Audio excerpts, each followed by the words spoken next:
আসসালামু আলাইকুম এভরিওয়ান। আজকে 3 তারিখ। আজকে আমাদের 1 একর প্রজেক্টের জন্য আমরা পন্ড সার্চ কুলিং এয়ারেটর সেট করব।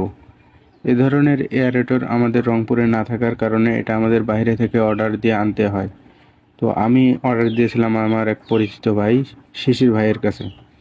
আজকে সকালে আমাকে কুরিয়ার থেকে ফোন দিয়ে বলা হয় যে আমার প্রোডাক্ট চলে এসেছে। তো আমরা বেরিয়ে পড়ি কুরিয়ার সার্ভিসের অফিসে। আমরা এখন সংক্ষেপে জেনে নেব আমরা পুকুরে এয়ারেটর কেন ব্যবহার করব।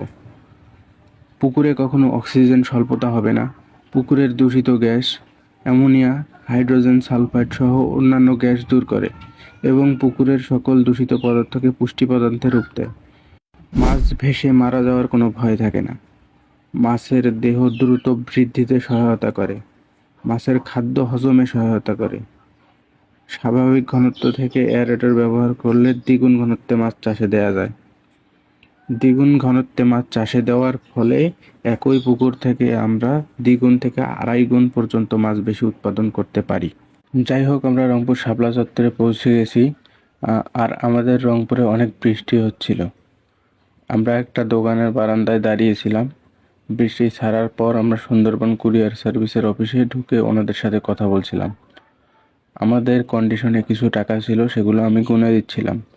তারপর উনি আমাকে ইনভয়েস ও ডেলিভারির কাগজগুলো দিয়ে দিল।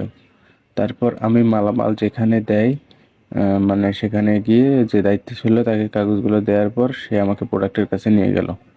তারপর জাহিদুল চাচা গাড়িতে মালগুলো তুলছিল।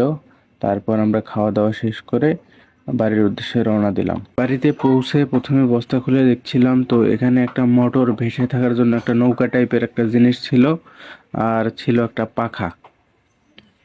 তারপর জাহিদুল চাচা বক্সটা আনবক্সিং করছিল।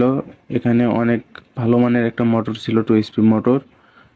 নৌকায় মোটর সেট করার জন্য 3টা ক্লাম ছিল, লাগানোর জন্য নাট স্ক্রু, আর একটা এলএন কি এবং একটা সার্কিট ব্রেকার। আমি ক্লামগুলো মোটরের সাথে লাগিয়ে নিলাম, তারপর পাখাটাও লাগিয়ে নিলাম।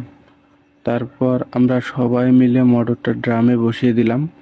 আমি নাট স্ক্রুগুলো ভালোভাবে টাইট দিয়ে দিলাম। অন্যদিকে ওবায়দুল তারগুলো জোড়া করে দিচ্ছিল।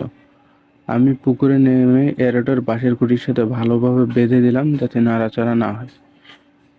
তারপর আমি এটাতে বিদ্যুৎ সংযোগ দেওয়ার জন্য সার্কিট ব্রেকারের সংযোগ দিলাম। তারপর ফাইনাল রেজাল্ট আলহামদুলিল্লাহ।